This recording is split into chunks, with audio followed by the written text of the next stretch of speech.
I would like to ask Yasmine. Okay, shoot. Yasmine, correct me if I'm wrong. Not only can I sense a very restless soul who's not just searching for Hawaii, I think your soul is searching for a place that, from possibly from another realm. I'm actually able to sense it from here. Correct me if I'm wrong. No, you're not wrong. But I'm going to tell you that somehow when we are 40, we have that, entering the third realm or entering another realm or our third eye awakening or whatever we call that. By 40, you will know exactly what you're searching for. We were meant to be on this forum. We were meant to talk. Rasha had invited me before as well, but unfortunately that day, I had fractured my foot. I had to go in for an MRI. I was in a mess. And unfortunately, I had missed that opportunity. Today, I canceled everything because there was something in me saying, no, I have to be here for Rasha's sake. And I'm so glad that, that I got this opportunity and I got to connect with the two of you. I don't know. I feel I already know Heidy, but you, because you're a wandering soul, so there was a curiosity over there because I was like this when I was young. I've been to, I think, 38 countries around the world or maybe more. And I know, you never know. You might just go into a dead-end alley and you might find something that you are meant to find. You go into nature and you find yourself feeling something. And subhanAllah, there's an awakening at a very cellular level when you are on the search. It's beautiful. Thank you, Uzma. Shukran. You're welcome. You're welcome. Thank you, Uzma. I appreciate that you came today and canceled everything to be on this podcast show.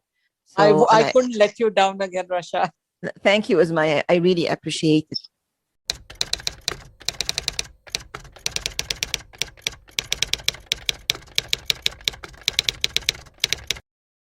Yes, actually, I have a question for you, Rasha. Oh, shoot. I was very curious about the title of your book, Standing Tall Without Heels. Curious about the inspiration behind the title. It really took me a lot of time to think about the title. Many titles suit business books or motivational ones. However, which one of them would suit my book? That was the question. Then I stumbled upon the term standing tall. Standing tall was good, but I felt that something is still missing. Of course, the word standing tall is about standing your ground, sticking to your principles, being resilient, being persistent, and sticking to your values, and also being clear to what your purpose is. However, still couldn't feel the connection between this term and women. Something was still missing. It didn't feel quite right. Then one day something popped into my mind. What about if we added the word heels without heels? By adding this, it has been given the more profound meaning that I was looking for. So without heels, we don't need accessories or extras to be who we are. We don't need them to stand our ground, to stick to our principles, to achieve our dreams. We only need to act upon them, and we don't need anything else there. We need to have a goal and stand tall. We don't need distractions throughout the journey from what we want to be or where we want to be. So we don't need heels, actually. We don't need to depend on our feminism to reach where we want. We can do it. We have a lot of potential inside us that we need to tap into to find what and where we want to do and how we're going to stick to it. And we are real survivors. Women are really fighters. We bear a lot and we give a lot. That's how we are wired. And once we put our mind to something, we really succeed. Also, from an image perspective, wearing heels makes you look taller. So, in other words, you can stand tall without wearing what makes you look tall, which makes you more authentic and more genuine. So when you succeed because who you are, not for anything else. And that's what I wanted to do with my book, and that's what I wanted the title to imply. We can do it. I love that. Very nice. Very nice.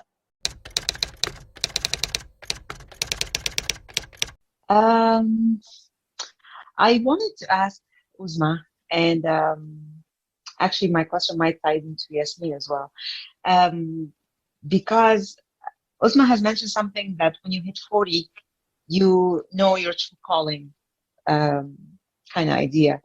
Uh, could that happen after 40 though? Because in my case, um, my I feel I sense I have many true callings to be honest, and that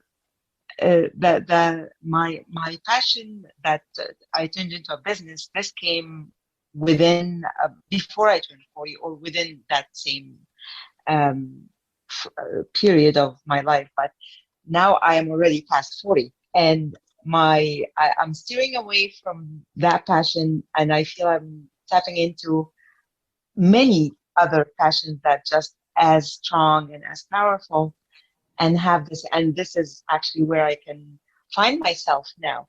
I'm constantly uh, driven away by other ideas that pop into my head, and I go the distance, and I do whatever it takes to reach that. And once I get there and I feel happy and I feel my place, I keep it, and I'm on the search for yet a new passion. So Uzma, you mentioned gardening.